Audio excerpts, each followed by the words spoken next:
여러분 안녕하십니까. 다시 박종훈입니다. 오늘은 땅의 역사 시간입니다. 그런데 내국노 고종 시간에 이어서 오늘도 고종 이야기를 해드리려고 합니다. 오늘의 제목은 시대착오의 상징 고종의 풍경궁 그 첫 번째 이야기입니다. 그리고 큰 제목은 이렇게 붙여봤습니다.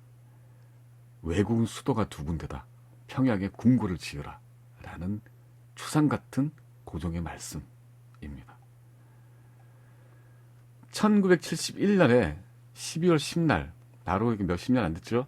서울의 동국대 정문으로 쓰이던 황건문이 있었습니다. 이 황건문이 해체되고 학생회관이 신축됩니다.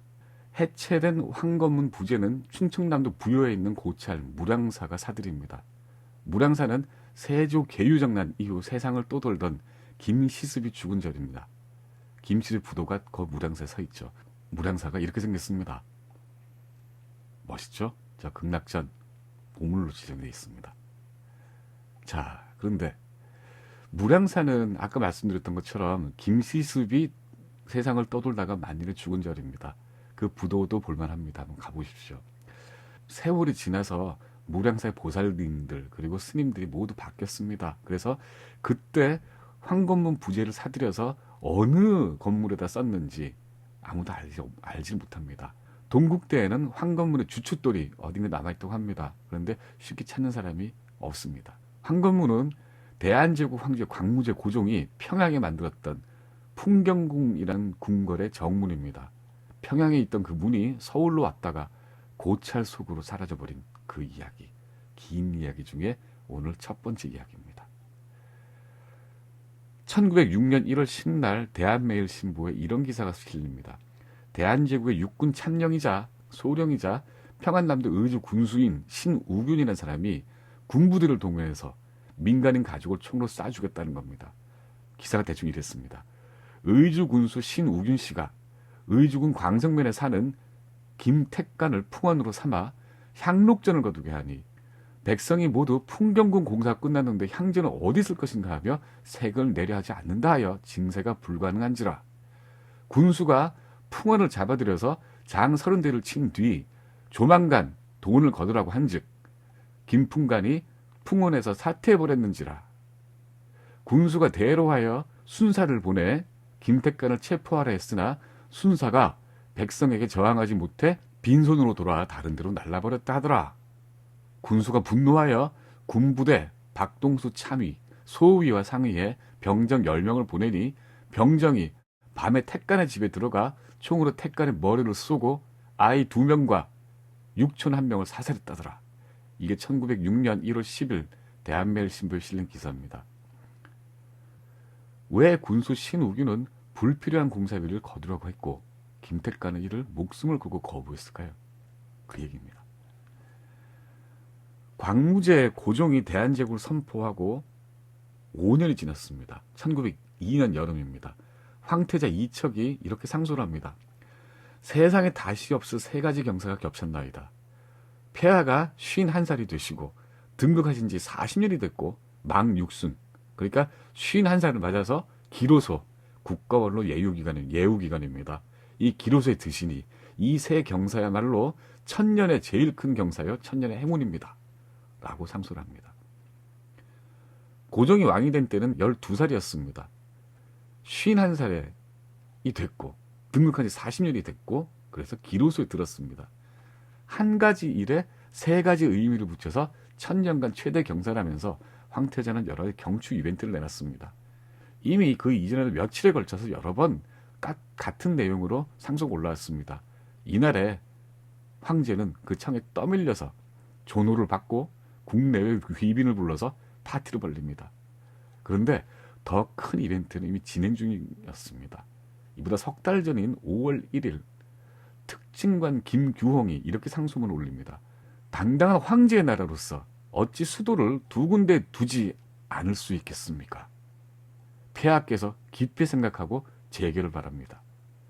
고종은 깊이 생각한 뒤 닷새가 지난 5월 6일 조령을 내립니다. 요즘에는 외국도 수도를 두 군데 세우고 있다. 기자가 정한 청년 도읍지로 예법과 문명이 시작된 평양에 행궁을 세우라. 그리고 이렇게 덧붙입니다. 백성이 모두 바라고 기꺼이 호응하는데 더 말할 나위가 있겠는가? 나라의 천만년 공고한 울타리로 삼겠다. 그 해에 굶주린 경기도 백성이 교화에 있는 인조릉인 장릉 송림을 침범해서 껍질을 벗겨 먹었습니다. 병들들은 말리지도 못했습니다. 그 솔숲에는 이미 쭈그리고 앉아서 죽은 사람이 줄을 잇고 있었습니다. 황현의 매천야록에 기록된 내용입니다. 그리고 8일 뒤 고종은 이렇게 얘기를 합니다. 당장 경비가 궁색하다고 해서 그대로 둘 수는 없다. 그러면서 자기 주머니에 있는 내탕금, 황실자금 내탕금 50만 양을 평양으로 내려보냅니다. 그리고 그 다음날 고종은 행궁을 만들려는 구체적인 목적을 털어놨습니다. 어진과 예진을 서경에 봉안하는 일에 대해서는 이미 다 말하였다. 무슨 말인가요? 어진은 고종 본래 초상화를 뜻합니다. 그 예진은 황태자 이척 초상화를 말합니다.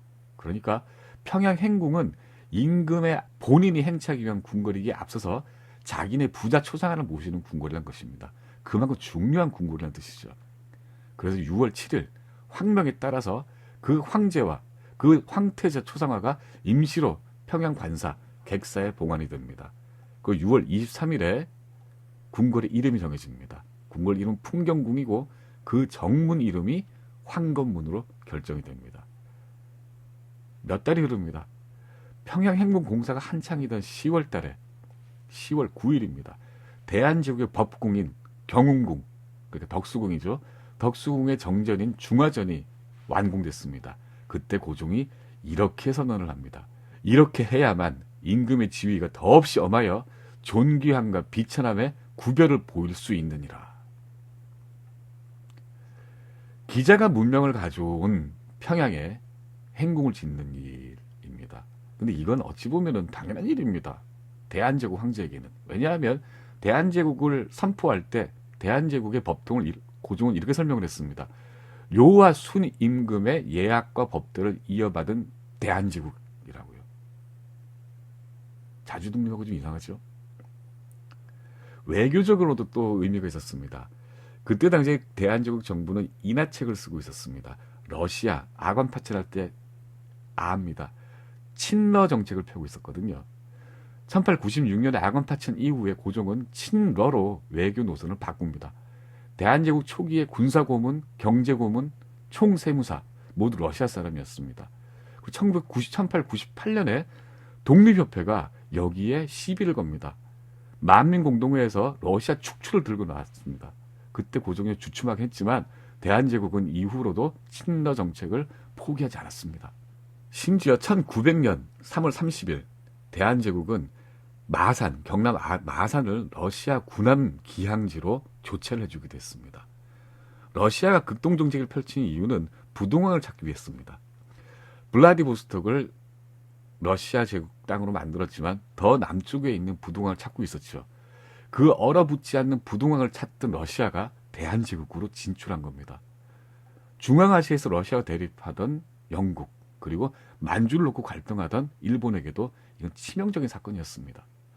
그런 극도로 긴장된 국제정세 속에서 평양 행궁 건설이 시작된 겁니다.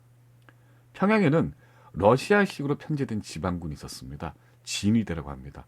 지방군 중에서도 평양 진위대가 가장 규모가 컸습니다. 러시아식으로 교육을 받은 그런 편제였죠. 정변이 터지거나 국내에 러일 충돌이 발생하면 평양은 고종이 피신할 수 있는 굉장히 훌륭한 피난처이기도 했습니다. 이렇게 역사적으로나 외교적으로나 막중한 이 궁궐 공사를 맡은 사람은 평남 관찰사였습니다. 이름은 민영철이었습니다. 고종의 민씨 척족 중에 한 사람이었죠. 1902년 6월 10일 고종이 민영철을 서경 감동 당상에 임명합니다. 그러니까 공사 총책임자입니다. 민영철에게 이렇게 이릅니다. 지금 서도, 그러니까 평안도 백성이 흉년 피해를 집중적으로 받았으니 방책을 상의를 하고 조치를 잘 취해서 백성이 힘들고 지치지 않게 하라라고요. 아주 어질고 조심스러운 말을 내린 겁니다. 실상을 보겠습니다. 풍경궁은 그냥 규모가 컸습니다. 총 규모가 360칸 정도였습니다. 화성 행궁 다음으로 큰 행궁이었습니다. 평양성 바깥에 있는 기자묘 근처였습니다. 고종은 이를 위해서 아까 말씀드렸던 50만 양 외에 50만 양을 또 주머니에서 꺼내서 내탕금 총 합계 100만 양을 평양으로 내려보냅니다. 세월이 흘러서 1903년 10월 주요 전각이 완료됩니다. 평안도 향전성책이라는 장부가 있습니다. 이건 공사를 위해서 백성들로부터 걷어들였던 공사비 장부입니다. 여기에 따르면 내탕금 100만 양을 제외하고 풍경궁 총 공사비는 자그마치 1005만 1368량이었습니다. 이 가운데 소위 향례전이 673만 1368량이고 원조전이 나머지 332만 량이었습니다. 평양 백성이 분담한 금액만 120만 량에 달했습니다. 향례전은 평남북 향안 양반 리스트입니다. 에 등록된 양반에게 부과된 돈입니다. 향록전이라고도 합니다. 원조전은 각 가구당, 세대당, 그리고 토지당 부과된 돈입니다. 그 당시에 공식 화폐 단위였던 원으로 환산을 하면 5분의 1입니다. 200만 량입니다. 1902년 대한제국의 세입 예산은 758만 원입니다. 그러니까 26%입니다. 한나라 예산의 4분의 1을 백성을 털어서 궁전 건축에 투입한 겁니다. 고종이 내려준 내탕금 100만 량은 이 총공사비 1005만 량이 넘는 총공사비의 10%에 불과한 착수금에 불과했습니다. 고종은 기꺼이 동원된 백성들이 가상해서 향후 2년 동안 이 지역 토지세 증가분의 33%를 깎아주라고 명합니다. 뭐랄까요? 손 안 대고 코 풀기? 그런 생각이 듭니다. 그해 12월 공사 현장을 돌아본 사람이 있습니다. 의정부 의정 이근명이라는 사람이 고종에게 이렇게 보고를 합니다. 병정들이 평양으로 교대를 가면서 소와 말을 빼앗고 재물을 노략질하며 부녀자들을 겁박하고 있다. 그리고 길목에서 잡새가 번다 해서 100리도 안 되는 거리에서 세금을 거두는 곳이 18곳이나 된다고. 깜짝 놀란 고종이 이렇게 말합니다. 아직도 그렇다고? 아니다. 그 중에는 반드시 올바른 세금, 정세도 있을 것이다. 라고 반문을 하고 자답을 합니다. 결국 풍경궁은 완공이 됩니다. 그리고 그 1903년 12월에 이렇게 그 한겨울에 평양 얼마나 춥겠습니까? 객사에 임시로 봉안했던 고종과 황태자인 이척의 초상화가 객사에서 풍경궁으로 이봉이 됩니다. 지금 눈앞에 보고 계시는 저 그림의 왼쪽이 고종의 초상화가 탄 가마고 그리고 뒤쪽이 황태자의 초상화가 실린 가마입니다. 이걸 그림까지 그려놨습니다. 나라가 사라집니다. 그리고 1927년에 조선일보에 이런 기사가 실립니다. 풍경궁은 광대한 건물인데 건축비로 실상 사용된 금액은 인민으로부터 공취된 총 금액의 5분의 1밖에 되지 않는다. 대다수는 민영철, 김인식, 국내부, 기타 중간 협잡배의 배를 채웠으니 평안남도의 피폐는 이로 인하여 더욱 심하였다. 이게 1927년 3월 16일 조선일보에 실린 기사입니다. 민영철은 아까 설명했듯이 평남 관찰사였고 공사 총책임자를 겸하고 있었죠. 김인식은 평안감리였습니다. 1904년에 러일 전쟁과 함께 풍경궁 공사는 미완으로 종료됩니다. 이후에 풍경궁은 일본군 병영으로 사용되다가 마침내 식민시대에 병원으로 전용이 됩니다. 1924년 그 정문이 황건문이 경성에 있는 일본계 사찰 조계사 정문으로 이관이 됩니다. 더 이상 궁궐의 정문도 아니고 새로 사용되는 병원의 출입을 방해했기 때문이죠. 그때 신문기사는 이랬습니다. 몇백만 민중의 원망덩어리요. 몇몇 대감배에 기름을 찌우게 한 원한의 기념각이 황건문이다. 초입에 말씀드렸던 광성 면민 김택관 가족 학살 사건도 끝나지 않은 탐욕의 결과입니다. 오늘 여기까지입니다. 그 탐욕의 구체적인 내용, 그리고 여기에 반발하는 그 당시 고종 당대의 큰 사람들에 대해서 다음 시간에 말씀드리겠습니다. 오늘은 여기까지입니다.